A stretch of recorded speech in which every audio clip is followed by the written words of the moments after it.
Hey everyone, welcome back to the channel. In today's video, I'm going to show you what is the best sticker app for WhatsApp. It's really simple and easy. In today's video, I will suggest you some of the best apps, the best sticker apps for WhatsApp.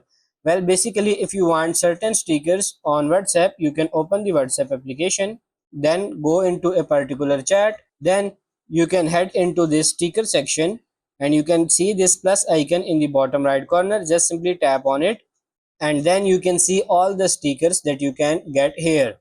So you can see multiple stickers right here. You can simply tap on plus icon and you can add this sticker.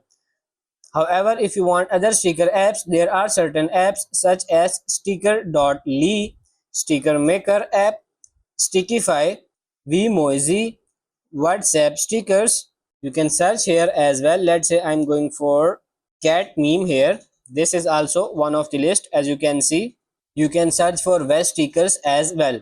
Funny meme stickers, marshmallow stickers, all of them will work for you. So that's pretty much it for this video. That's how to find best sticker app for WhatsApp. I hope this video was helpful. If it is, like it and subscribe to the channel. Thank you.